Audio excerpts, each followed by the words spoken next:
My name is Kengo Sada. I work in a factory and I'm 24 years old. Today, I'll be sharing with you the huge battle that took place between the prime contractors and us, subcontractors. To begin, we need to go back to when I was in high school. Back then, we were honestly the poorest family in the neighborhood. It's because my dad ran away with this other woman when I was in 8th grade. To take care of 4 kids, including me, Mom worked all by herself. In our modern age, a household with 4 kids is quite a big family. Plus, my brothers and sisters were all very young and needed a lot of attention. My mom couldn't work as much as she needed to, and I think her wage was very low. Because she was a single mother taking care of her children, the city had single-parent allowance and child-rearing allowance support for her. But obviously that wasn't enough to cover for school tuition and everyday expenses. I also helped out doing part-time jobs and did what I could taking care of my baby brothers and sisters. But that only covered the bare minimum.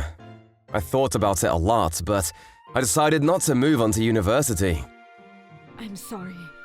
It's my fault that you weren't able to go to university. That's not your fault, Ma. You're already working so hard to raise us. Let me help you too, huh? As I graduated from high school, I started working full-time at a small-town factory close to my home.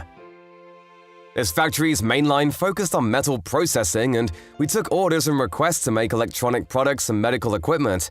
It was a very basic, standard town factory. We had around 10 or so staff members. But the president of our company, Mr. Yoshimura, was a very nice man. Our working environment was very good, and it was a good-standing company. Thanks to that, I was able to take care of my siblings. So I was very lucky. At this factory, I worked hard every day. The pay wasn't all that bad.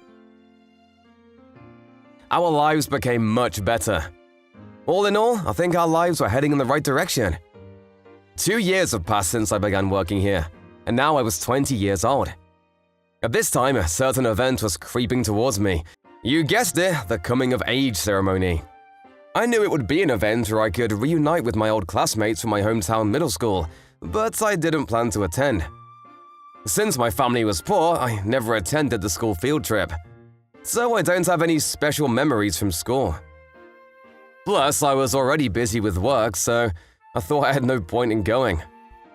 However, as I received the notice for the coming-of-age ceremony, I also got a message from a former middle school classmate, Ryuji Moriguchi. "Hey, it's been a while. How have you been? Do you remember me?" "Yeah, I'm surprised you found my ID." "Well, yeah, I have my connections. Well, by the way, did you receive the coming-of-age ceremony invitation?" "Ah, yeah, I got it." "It's cliché, but we're planning a reunion party afterwards. Are you coming?"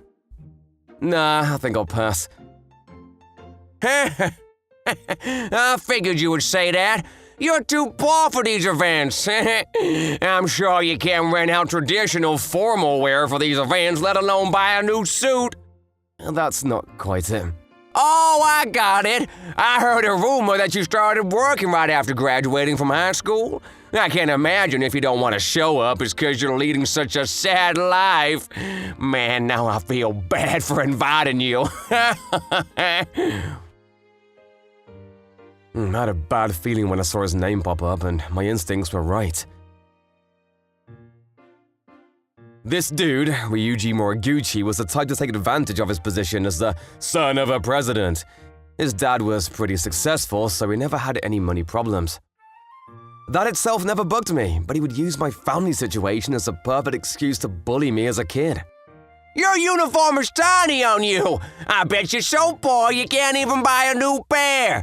And I heard you quit the club because you're too busy working for your family. So it is true that there's no leisure time for the poor.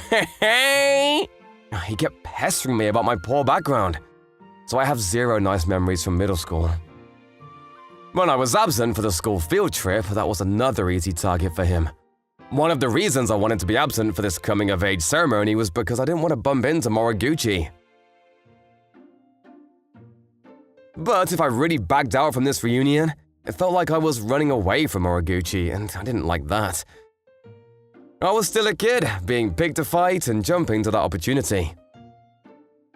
So I decided to attend the coming-of-age ceremony. I also decided to join the reunion party after that as well. However, just like Moriguchi, all the people around me were university students. I felt out of place as I wasn't able to join in any of the conversations, and I was mildly regretting I'd joined. However… Sada, is that you? Long time no see. Miss Ume? Wow, it's been too long! How have you been? The girl who came up to me, Chicho Ume, was one of the prettiest girls in our grade. She was like the class queen. Oh, it's been years since I last saw her, but she still looked beautiful and cute. All the guys around her at the reunion party were glancing at her. Miss Ume would never treat me differently because I was poor. She treated me equally, as a good friend. I was happy to reunite with her. She was a university student, but we were able to chat about her part-time job, about my work. She was a very good listener, and we had fun catching up. Thanks to her, I was able to fit in with the crowd and wasn't uncomfortable anymore. But… Yo, Ume! Don't talk with that loser! Come join our table! Huh? Sada? Shouldn't you go home soon? You have work tomorrow too, don't you? Man, that's a tough life you've got there. Moriguchi came barging into our conversation. I hate to admit it, but it was true I had to leave soon. Miss Ume? I should get going now. It was really nice meeting you again. I see. I'm sad you have to leave so soon. Let's meet again. It felt frustrating to leave after being told by Moriguchi, but I left it at that for the time being. However, the next day… It was nice seeing you yesterday. Oh, do you recognize me? Of course! I'm surprised you were able to find my ID. I don't like the thought of it, but I'm friends with Moriguchi on this app. And you popped up on the possible friends list. He was useful for once. Oh, I see. Thanks for messaging me, though. I was glad I could see you again. I was surprised to see you all grown up and handsome. I guess people who are already working look more grown up. You flatter me. Come on, I mean it. Thanks. By the way, was there something you wanted to say to me? Oh yeah, you left the reunion party a bit early yesterday, didn't you? Yeah, sorry, I had work. I wanted to talk to you a bit more. Maybe we could meet again? Are you sure? I mean, I'll be glad to. Do you want to invite someone else? If it's alright with you. Maybe we could meet just the two of us. After a couple of messages, I was to go on a date with her. This I didn't expect at all. Apparently, Miss Ume was having a bit of a rough time with her university classmates. She didn't seem to get along with people the same age as her. She said she felt much more comfortable talking to me and wanted to know me better. She looked embarrassed as she opened up her feelings to me. It took a little time for us to start dating. Because it started with Chiho being quite passionate, I was determined to properly confess to her myself. When I told her I wanted to properly go out with her, she cried from happiness. So that made me very glad that I had done it. It was annoying to think it was thanks to Moriguchi we were able to meet, but I decided to be genuinely thankful that he gave us this opportunity.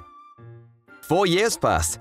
Mr. Yoshimura, the president, recognized my hard work, and I was able to take on a fairly big position in the factory.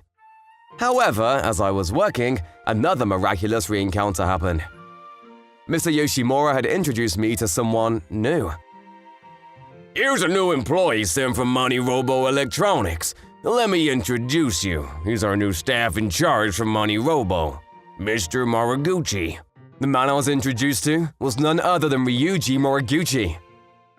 And so, Moriguchi ended up becoming our new mediator, acting as a new bridge, but… Man, the world's small, isn't it? I never imagined we would meet in a place like this. Yeah, well, either way, let's both do our best, huh? Huh? Don't you think that attitude's a bit inappropriate? Why, we're former classmates. That was the past. Now I'm the prime contractor, and you're the subcontractor. I thought we should make that clear, you know? So I should be more polite to you? Basically, yes. I mean, I think both prime contractors and subcontractors are equal in where they stand. That's just what people say on the surface. Obviously, there's a power balance underneath that. Don't forget, I can do big damage to your place with a single command. As you can tell from this conversation, this man obviously looks down on his subcontractors. Even after he began poking his head to the factory site. Hey, where's my coffee? You're so inconsiderate. What's with that attitude? You don't care if we terminate your contract, eh? Like this, when Moriguchi shows up, the atmosphere at our factory turns horrible. Everybody's mature here, so no one goes up to him or says anything, but at the bottom of their hearts, everyone wants to beat him to a pulp. That was the same for me. We were all trying to stay cool with it. However, one day an incident occurred. Mr. Yoshimura had to leave work for a few days for his mother's memorial service. During that time, I was the chief manager for the factory site, but the next day Mr. Yoshimura left, Moriguchi waltzed into the site and… What? Shaw's on the deadline? It's so last minute! I forgot to tell you. Just make it work.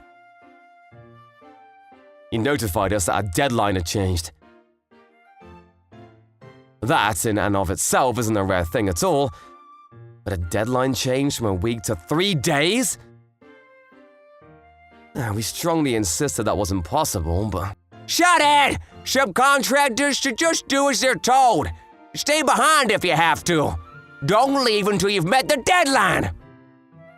His attitude was something. With our president absent, I couldn't say anything back to him. We had no choice but to take in his orders. We had to meet the new deadline no matter what. We were overworked, staying behind late hours and even sleeping in the factory to manage things. But still, the deadline seemed impossible. I might have been too stressed. Ah! I accidentally touched one of the machines with spinning blades and got into a huge accident. I was taken to the hospital, and despite not having any sequela, I was told it would take 2 months to fully recover. Of course, while hospitalized, I couldn't work at all.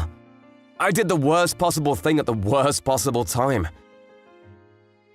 The president heard what had happened and came over to visit me. And forgetting about my wounds, I was crying and on my knees.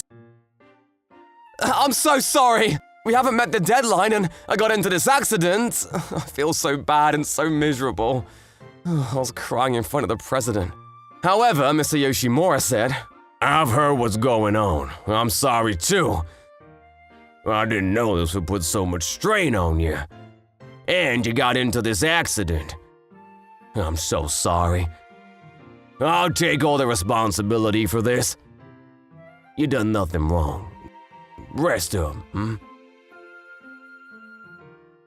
His kind words brought even more tears to my eyes. The next day, the President Moriguchi and I gathered to have a discussion. Well, it looks like you guys aren't gonna meet the deadline, and one of your employees got into a huge accident? What pathetic subcontractors you are! Here he goes again, the same attitude as always. But then the president suddenly stood up. Let your manager know that we won't be taking any orders from MoniRobo Electronics anymore. We're cutting ties with you. He said that in such a firm voice. Both Moriguchi and I were extremely surprised. That's because MoniRobo Electronics was no joke, one of our biggest prime contractors. If we cut ties with them, we wouldn't be able to withstand the damage. Everyone was aware of that. That's why, although we looked very surprised, Moriguchi kept distance. They're fine. We have plenty of other choices for subcontractors anyway. He spat that away and I left. President, sir, it's not my place to say this, but are you serious about this? Yes, I mean, it's not like MoniRobo's the only contract we have, but We, the employees, are all panicking, but Mr. Yoshimura seemed very cool about this. oh, it'll be fine. I have my connections too. It might not fill in the spot of MoniRobo completely, but I'll make sure you guys don't end up on the streets. Trust your president. We know this president and where his confidence comes from. We were proud of our skills. If we work hard to sell our technology, there might be somewhere that will make a deal with us. However, that still doesn't change the fact that MoniRobo was one of our biggest partners.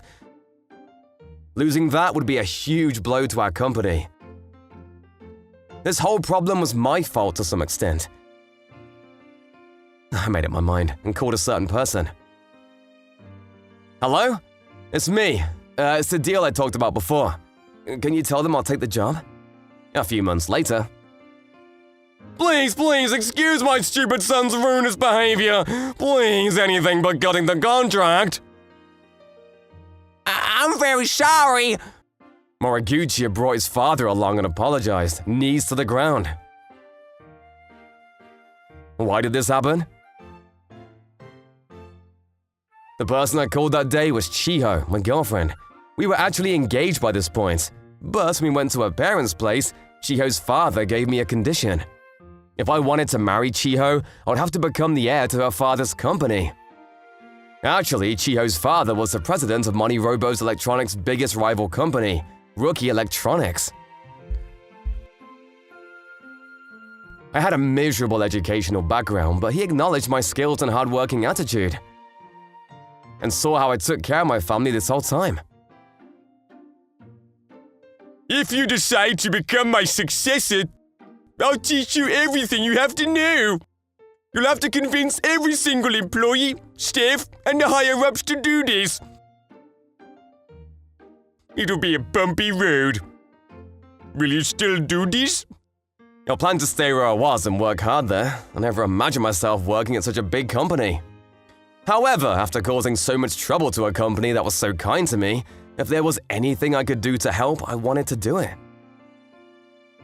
I accepted the offer, but also on one condition. I asked Rookie Electronics to make a new contract with my factory. Basically, I'd sold our technology to MoniRobo's biggest rival. I brought Chiho's father to talk with our president, and in the end, Chiho's father greatly praised our technology. And we got to sign the contract. This didn't only fill in the hole MoniRobo made, but it was more than that. If your technology goes somewhere else, our company is over. So, we want you to wait just a little longer. Don't sign the contract yet. Actually, our factories are some of the most advanced technologies in the world. Some of the mainline products that MoniRobo produces cannot be made possible without our technology. If their rival company gets a hold of this technology, that would obviously deal a lot of damage to the race. I knew that was bound to happen, that's why I accepted the offer. Moriguchi only thought of us as just another subcontractor, and I suspected that he wasn't too familiar with this industry as a whole. I guessed right. When he said we have plenty of other choices for subcontractors, this plan came to mind. That's why Moriguchi had brought his dad along to apologize and beg us not to make a deal with Rookie Electronics. However, Mr. Yoshimura replied coldly. We've done business with you for a very long time. I too don't want to do this, but you spoiled your son a bit too much, eh? Prime contractors and subcontractors are supposed to be on equal footing. As for us, there are many products that cannot be created without our technology. Yet your son is treated as horribly. I bet you never educated him properly. Take this chance to reflect back on how you raised your son. He turned down their request just like that. In conclusion, MoniRobo Electronica had no choice but to cut down their market line as they were able to make the same products. They never went bankrupt, but I would assume they're a very far place from rivaling Rookie now. Moriguchi, after angering his father, was kicked out of the company too. Of course, as MoniRobo Company's dumb son. This name spread around the entire industry, so he had nowhere to go. He ended up in a factory, just like all the subcontractors he had been making fun of. I had connections with the people there, and I asked them just in case how Moriguchi was doing. I was an elite worker of MoniRobo. I'm different from you. What an attitude. He ended up being fed up with the rookie treatment and ran off. The factory was famous for hiring former delinquents and nobodies and helping them get back on track with their lives, and their president was kind enough to hire Moriguchi. But if he can't stand working here, I honestly think there isn't anywhere else to go. Nobody knows what he's up to, not even his own father. Me, on the other hand, got married to Chiho, and I quit my factory job, and I'm currently training hard to be accepted as a successor to Rookie Electronics. I was able to pay back Mr. Yoshimura who took me in. And I'm now able to work at a huge company. It's unbelievable. I'm honestly bewildered at my life. It was something I never imagined when I decided not to move on to university. Now, I'm the manager that looks after the factory I used to work at. My relationship with my co-workers is pretty good too. When you retire, you can come back to our factory. I'll hire you anytime. If you're fit and still working, I'd love to join you again.